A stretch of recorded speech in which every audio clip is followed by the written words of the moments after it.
name is Naso Azara Rizkyanti, and in this video, I will present my result of my work about the theory of English school and constructivism in international relations.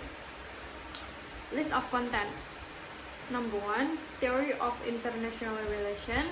Number 2, theory of English school. Number 3, theory of constructivism, and the last, conclusion. So the first one is theory of international relations. International relation theory is a framework for analyzing the interaction between nations and other international actors. It seeks to understand how these entities interact, the reasons behind their behaviors, and the outcomes of their interactions. There are several main theories in international relations, each offering a distinct perspective. Next. Theory of English school in international relations.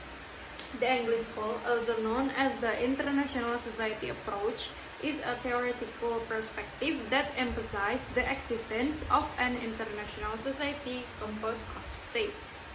It bridges the gap between realism and liberalism by recognizing both conflict and cooperation in international relations. English school in international relations have three core concepts. The first one, international system, the anarchic structure where states interact similar to realism. Number 2, international society. States form a society with common interests, value, and norms which govern their interaction. Number 3, world society, the broader community of all human beings transcending state boundary and focusing on global issue and human rights.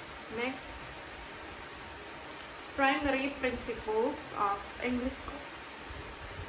Number 1, order and justice. The English school explores the tensions between order and justice in international relations. Number 2, institution.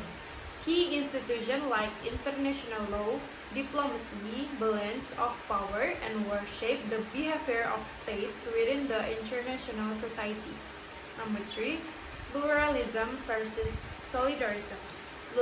Pluralism emphasizes the sovereignty and independence of states, while solidarism focuses on shared value and collective goals such as human rights. And the last, key thinkers. The first one is Hadley Bull, emphasized the concept of international society in his seminal work,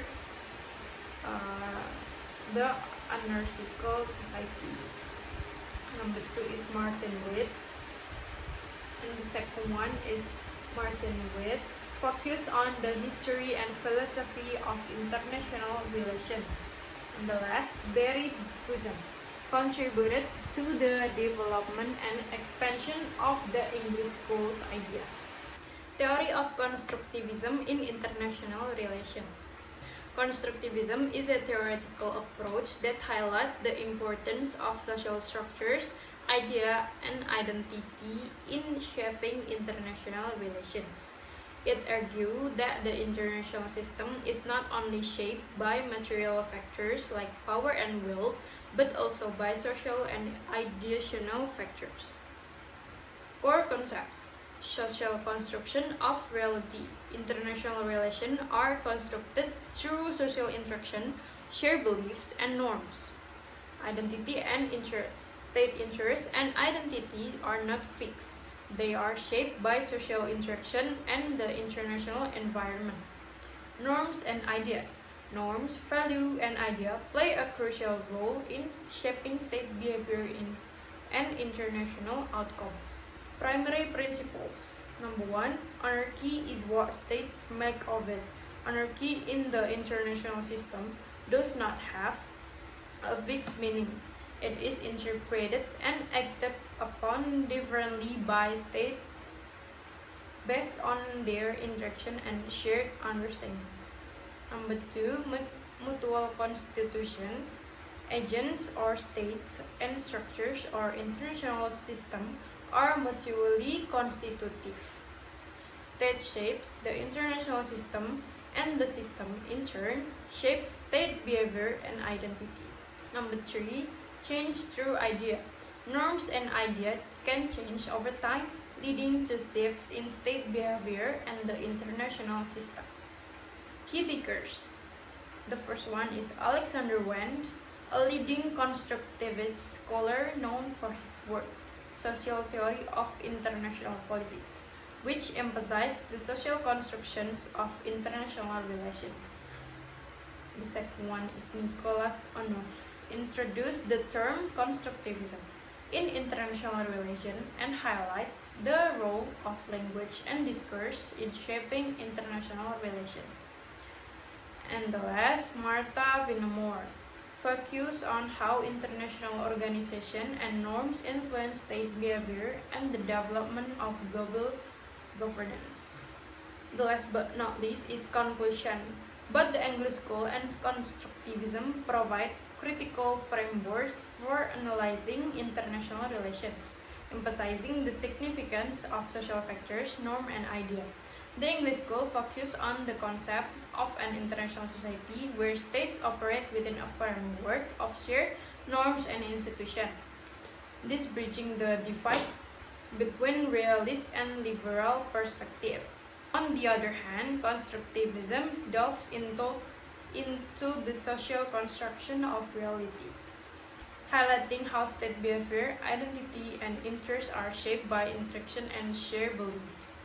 These theories offer valuable insights into contemporary international issues, shedding light on the role of international institutions, the influence of global norms, and the dynamic formation of state identity and interests. By incorporating the perspective of the English School and constructivism, scholars and practitioners can achieve a more comprehensive and nuanced understanding of international relations, recognizing the intricate interplay between material and ideational factors. This holistic approach enables a deeper appreciation of the complexities and evolving nature of global politics. So that's all from me. Sorry if there are many wrong words. Thank you for watching. Bye bye.